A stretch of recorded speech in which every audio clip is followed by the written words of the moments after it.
Thanks, Puvan. Quite how I inspire with a title like that, I'm not sure, but I'll do my best. Datuk Sam and distinguished ladies and gentlemen, 20 years ago, I attended Rio as a practicing ecologist fresh from the forests of Borneo.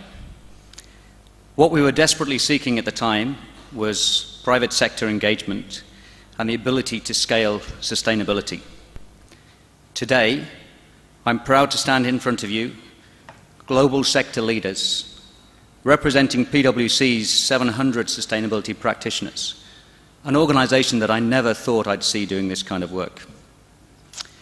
The great advantage as well of being not from Andrian's generation is the ability also to look back where we've come from, as well as to look forward as to where we're going to. It's been a long and frustrating journey to bring us to where we are, and the work is far from complete.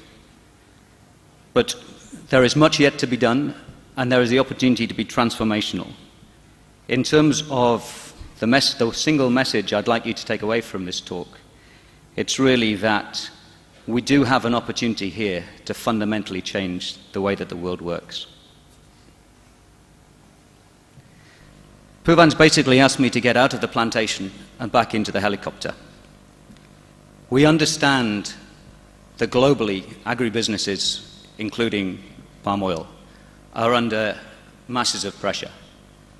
We talk about problems with price volatility, which aren't helped by climate change issues, price inflation, security of supply. If you talk to organizations at a national level, food security, just like energy security, is incredibly important to them. And of course, sustainability. The kind of questions we see at the bottom there about should I source locally or globally, how do we reduce carbon footprints and water footprints, how do we ensure there's no bad news, how do we look after reputations, are in front of companies every single day.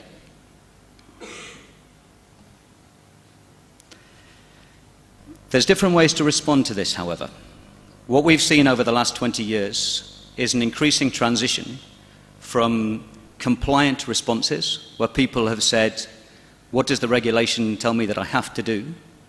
And how do I do that as cheaply as I possibly can to make sure I've got a piece of paper that says that I'm allowed to do this? To more robust responses based around management systems and business practices, and companies that on their own determine that they're going to take the sustainable pathway. To what we're beginning to see now is transformational initiatives. And I think that this roundtable, as with others, are part of that process. In the transformational initiatives, we see sectors and companies helping to change the entire process through which economies are based. No longer is conservation and sustainability about stopping people from doing things. It's about helping people to do things in a different way.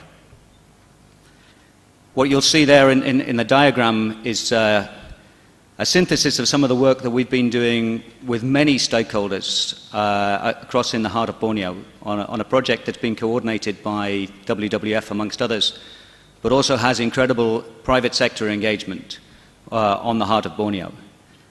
And you'll see that whilst the flower at the center represents what we think of as the key overlapping areas of sustainability, the important thing is getting the multiple stakeholders engaged and finding their views on these and being able to model what they think is going to be important in allowing them to run their businesses, but giving us the goal of sustainability at the end.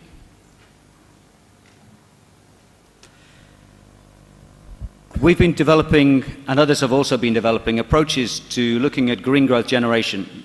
And we've worked some of this through with the likes of Puvan and others. It's a fairly simple process, but it goes from the idea of create a vision, understand where you're trying to go to, understand what your baselines are, so model what the current economy looks like, understand what kind of interventions are possible. What interventions are good for business, what interventions are good for conservation, what interventions are good for smallholders, other social issues. Then you can model what some of those interventions would look like on the ground and see, are they the right things to be lobbying governments, working with the financial sectors, working with the private sector to deliver. On the back of that, and again based on some of the work that we've been doing with people like the World Business Council for Sustainable Development, you can start to develop roadmaps. And those roadmaps, they're not quick processes. It's taken us 20 years to get to here, it'll take us another 20 years to move on. But they are processes that can be clear, they can be defined, we can measure, we can see how we're doing, we can tweak, we can make changes, as long as we know what the end game that we're trying to achieve actually is. And when you do know what that end game is, and you know what some of those processes are, how do you actually roll things out from concepts to pilots? To be able to scale things up, we need to have volunteers on the ground that are actually trying to deliver this. This is what the people in this room are all about.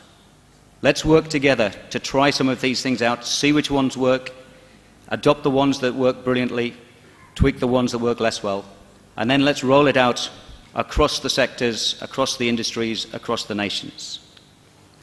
Roundtables are phenomenally important, both in those pilots and in those scales and the rollout.